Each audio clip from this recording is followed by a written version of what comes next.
Velsura. That time I got sent back in time as a slime, by Lobotomiskii. Chapter 15.1 Diary of an Arrogant Dragon Storm Dragon Pov. Day 1. Kua ha ha ha. It is I, the Storm Dragon Veldora. Recently, some interesting phenomenon have occurred. First of all, a slime claiming to be my future self approached me the other day, and asked me if he could eat me. I know, it is quite confusing indeed. Even such an intellectual mind as myself was shocked at this revelation. However, I actually accepted this offer, out of boredom, or maybe curiosity. Anyways, now I find myself in a vast expansive void of this slime's stomach, with a strange projection, likely the outside world seen from his point of view. Anyways, I've decided that I will be keeping a mental log of the events that happen from now on. Day 3. After the initial shock of these events wore off, I quickly regained my bearings, and began to observe my surroundings. In the past few days, I have determined that this slime is, indeed, me from the future. I have managed to pry into his memories, and oh, have I truly found a treasure trove? Kua ha ha ha. However, before I managed to look further into these future memories of mine, I stumbled upon something truly magnificent.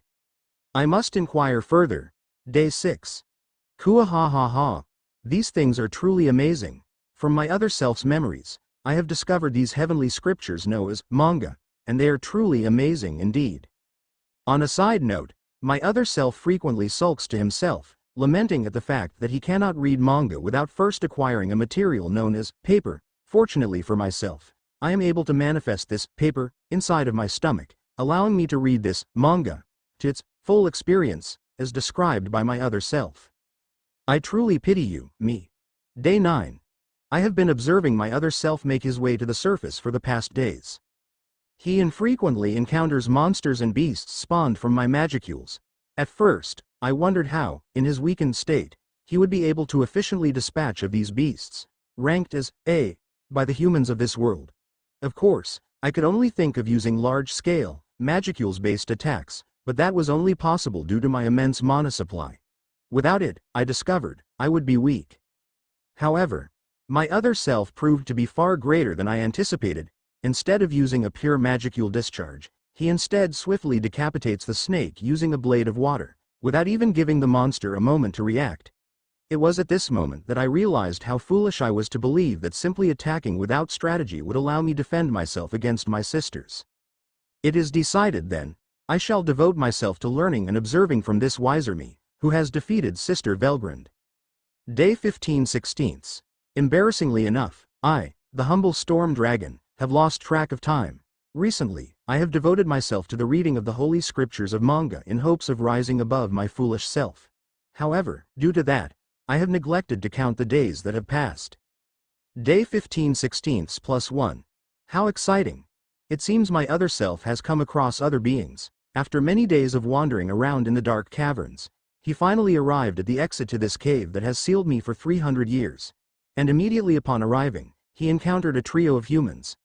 When questioned, he decided to introduce himself as Rimuru Tempest. Although I have not read far into my other self's memories yet, prioritizing my training through reading the scriptures, I do recall this Rimuru Tempest being a prominent figure in my other self's memories.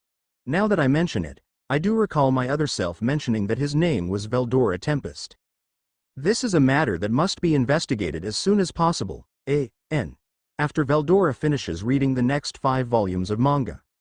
But that was not all this day had to offer. For the first time in 300 years, I, Veldora, will finally see the outside world again.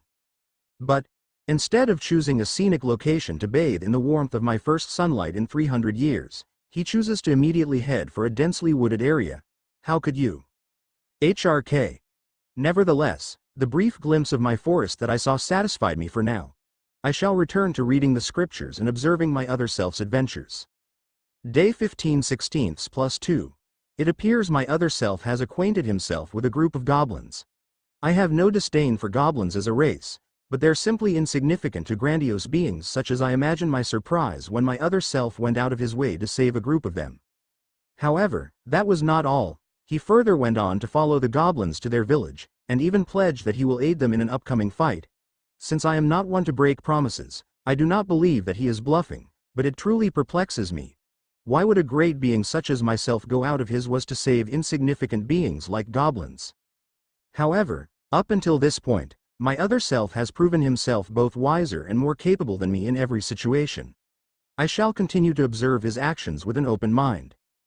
Day 15/16 plus 3. My other self has now defeated the direwolf clan that threatened the goblin village, and has usurped the position of leader in both groups. I was initially happy at his triumph, but my mood was ruined by my other self so cruelly draining my magicules. This cruel and frankly abusive act was followed by the promise of an unknown substance called snacks. This strange new substance is itching my curiosity. I must investigate. Day. I have frankly no more intention to keep track of the days in this diary. An immortal being like myself has no need to record each and every minor increment of time. My other self has declared himself the Emperor of the Jura Tempest Empire. If I remember correctly, Sister Velgrin's partner was also referred to many as Emperor. His opening speech was, if I may say, truly marvelous. It seems like my future self indeed has a great amount of charisma as well as wisdom. On a side note, I have tried out these mystical snacks that my other self has provided me as compensation for siphoning off my magicules. It was a great experience.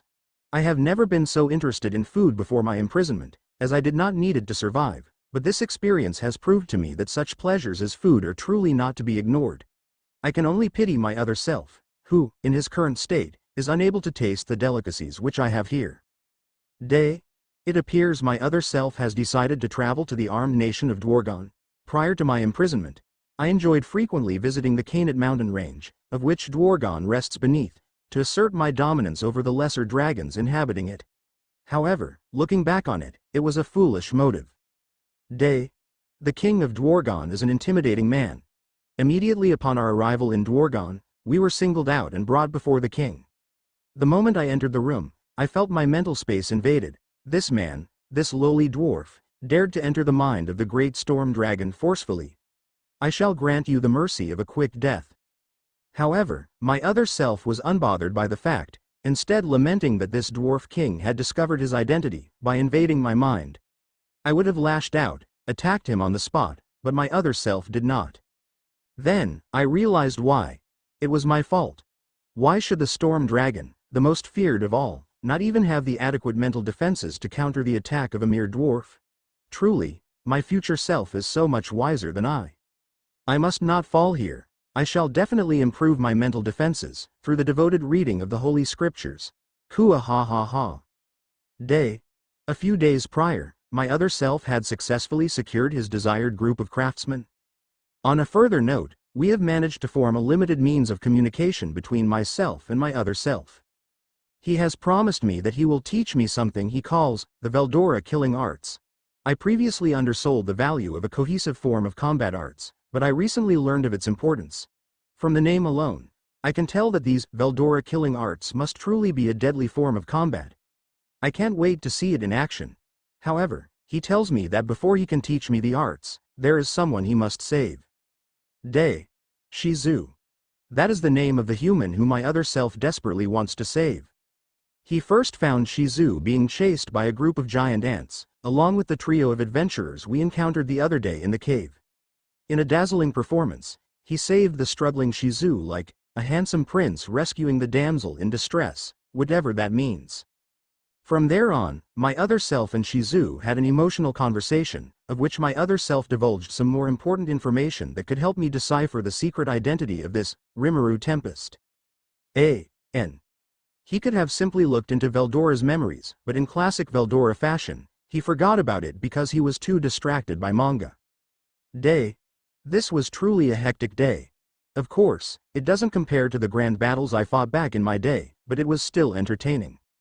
The raging spirit, Ifrit, corrupted and took over the body of Shizu, and attempted to kill my other self.